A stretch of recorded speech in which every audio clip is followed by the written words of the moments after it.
ನಮಸ್ತೆ friends, welcome to our channel. Trading ಕಲಿಬೇಕು ಅಂತ ತುಂಬ ಜನರಿಗೆ ಆಸೆ ಇರುತ್ತೆ, ಆದರೆ ಎಲ್ಲಿಂದ ಸ್ಟಾರ್ಟ್ ಮಾಡಬೇಕು ಅನ್ನೋ ಕನ್ಫ್ಯೂಷನ್ ಇರುತ್ತೆ.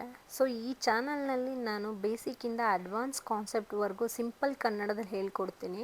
ಇವತ್ತು ನಾವು ನೋಡೋದು ಚಾರ್ಟ್ ಪ್ಯಾಟ್ರನ್.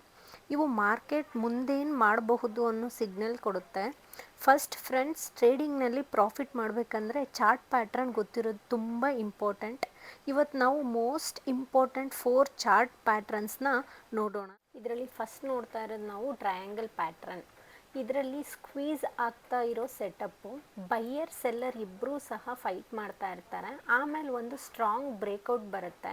ಈ ಟ್ರಯಾಂಗಲ್ ಪ್ಯಾಟ್ರನ್ನಲ್ಲಿ 3 ಟೈಪ್ ಇದೆ. ಒಂದು ಅಸೆಂಡಿಂಗ್ ಟ್ರಯಾಂಗಲ್, ಇನ್ನೊಂದು ಡಿಸೆಂಡಿಂಗ್ ಟ್ರಯಾಂಗಲ್ ಮತ್ತು ಸಿಮೆಟ್ರಿಕಲ್ ಟ್ರಯಾಂಗಲ್ ಅಂತ.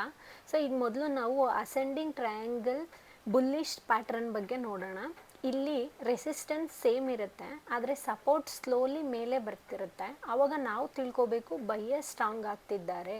ರೆಸಿಸ್ಟೆನ್ಸ್ ಬ್ರೇಕ್ ಆದಮೇಲೆ ಮೋಸ್ಟ್ಲಿ ಮಾರ್ಕೆಟು ಮೇಲೆ ಹೋಗುತ್ತೆ ಅಂತ. ಸೊ ಅಲ್ಲೇ ಪಕ್ಕದಲ್ಲಿರುವಂಥ ನಿಫ್ಟಿ ಚಾರ್ಟ್ ನೋಡಿ, ರೆಸಿಸ್ಟೆನ್ಸ್ ಬ್ರೇಕ್ ಆದಮೇಲೆ ಸ್ಟ್ರಾಂಗ್ ಬುಲ್ಲಿಶ್ ಕ್ಯಾಂಡ್ಲು ಬಂದಿದೆ. Second one descending triangle bearish pattern. Support same ಇರುತ್ತೆ, ಆದರೆ ಹೈ ಸ್ಲೋಲಿ ಕೆಳಗೆ ಬರುತ್ತೆ. ಆದರೆ ಸೆಲ್ಲರ್ ಸ್ಟ್ರಾಂಗ್ ಆಗ್ತಿದ್ದಾರೆ ಅಂತ.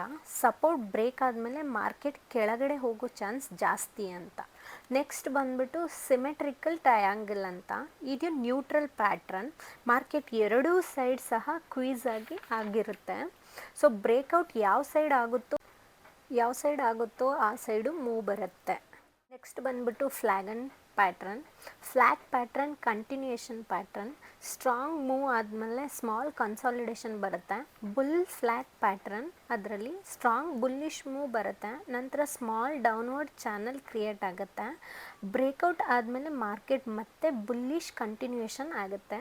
ಎಕ್ಸಾಂಪಲ್ ಅಲ್ಲಿ ಪಕ್ಕದಲ್ಲಿರೋ TCS ಚಾರ್ಟ್ನಲ್ಲಿ ನೋಡಿ, ಫ್ಲ್ಯಾಗ್ ಬ್ರೇಕ್ಔಟ್ ಆದಮೇಲೆ ಸ್ಟ್ರಾಂಗ್ ರ್ಯಾಲಿ ಬಂದಿದೆ. ನೆಕ್ಸ್ಟ್ ಬಂದ್ಬಿಟ್ಟು ಇದರಲ್ಲಿ ಬಿಯರ್ ಫ್ಲ್ಯಾಗ್ ಅಂತ. ಸ್ಟ್ರಾಂಗ್ ಫಾಲ್ ನಂತರ ಸ್ಮಾಲ್ ಅಪ್ವರ್ಡ್ ಕನ್ಸಾಲಿಡೇಷನ್ ಬರುತ್ತೆ. ಮತ್ತು ಬ್ರೇಕ್ ಡೌನ್ ಆದಮೇಲೆ ಮಾರ್ಕೆಟ್ ಮತ್ತೆ ಕೆಳಗೆ ಕಂಟಿನ್ಯೂಯೇಷನ್ ಫಾಲ್ ಆಗುತ್ತೆ.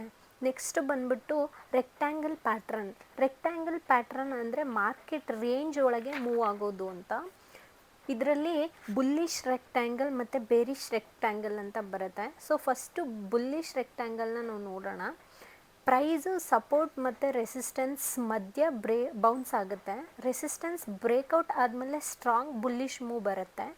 ಬೇರಿಶ್ ರೆಕ್ಟ್ಯಾಂಗಲ್ಲಿ ಸಪೋರ್ಟ್ ಬ್ರೇಕ್ ಡೌನ್ ಆದಮೇಲೆ ಮಾರ್ಕೆಟ್ ಬೇರಿಶ್ ಆಗಿ ಕೆಳಗೆ ಹೋಗುತ್ತೆ. ಸೊ ನೆಕ್ಸ್ಟ್ ಬಂದ್ಬಿಟ್ಟು ಹೆಡ್ ಆ್ಯಂಡ್ ಶೋಲ್ಡರ್ ಪ್ಯಾಟ್ರನ್. ಈ ಹೆಡ್ ಆ್ಯಂಡ್ ಶೋಲ್ಡರ್ ಪ್ಯಾಟ್ರನ್ ಇದು most powerful reversal pattern.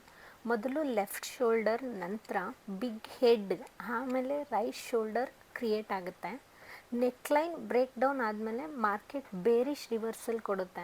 Example ಅಲ್ಲೇ ಪಕ್ಕದಲ್ಲಿರೋ ನಿಫ್ಟಿ ಚಾರ್ಟ್ನಲ್ಲಿ ನೆಕ್ಲೈನ್ ಬ್ರೇಕ್ ಆದಮೇಲೆ ಸ್ಟ್ರಾಂಗ್ ಫಾಲ್ ಬಂದಿದೆ ನೋಡಿ. So next inverse head and shoulder pattern ಅಂತ. ಇದು ಬುಲ್ಲಿಶ್ ರಿವರ್ಸಲ್ ಪ್ಯಾಟ್ರನ್ ಅಂತ ಹೇಳಿ ಕರೀತಾರೆ. ನೆಕ್ಲೈನ್ ಬ್ರೇಕ್ಔಟ್ ಆದಮೇಲೆ ಮಾರ್ಕೆಟ್ ಮೇಲೆ ಹೋಗೋ ಚಾನ್ಸ್ ಜಾಸ್ತಿ ಇರುತ್ತೆ. ಇಷ್ಟು ಪ್ಯಾಟ್ರನ್ಸ್ ಬಗ್ಗೆ ನಾನು ಎಕ್ಸ್ಪ್ಲೈನ್ ಮಾಡಿದ್ದೀನಿ. ನೆಕ್ಸ್ಟ್ ಇಂಪಾರ್ಟೆಂಟ್ ಟಿಪ್ಸ್ ಹೇಳ್ತೀನಿ ನೋಡಿ ಫ್ರೆಂಡ್ಸ್. ಬರೀ ಪ್ಯಾಟ್ರನ್ ನೋಡಿ ಟ್ರೇಡ್ ಮಾಡಬೇಡಿ, ಅದ್ರ ಜೊತೆ ವಾಲ್ಯೂಮ್ ಕನ್ಫರ್ಮ್ ಮಾಡ್ಕೊಳ್ಳಿ, ಸಪೋರ್ಟ್ಸ್ ರೆಸಿಸ್ಟೆನ್ಸ್ನ ನೋಡ್ಕೊಳ್ಳಿ, ಸ್ಟಾಪ್ ಲಾಸ್ನ ಯೂಸ್ ಮಾಡಿ, ರಿಸ್ಕ್ ಮ್ಯಾನೇಜ್ಮೆಂಟ್ನ ಫಾಲೋ ಮಾಡಿ. ಮತ್ತು ಈ ವಿಡಿಯೋ ಏನಾದರೂ ನಿಮಗೆ ಇನ್ಫಾರ್ಮೇಟಿವ್ ಅನಿಸಿದ್ರೆ ಫಾಲೋ ಮಾಡಿ ಮತ್ತು ಸಬ್ಸ್ಕ್ರೈಬ್ ಮಾಡಿ.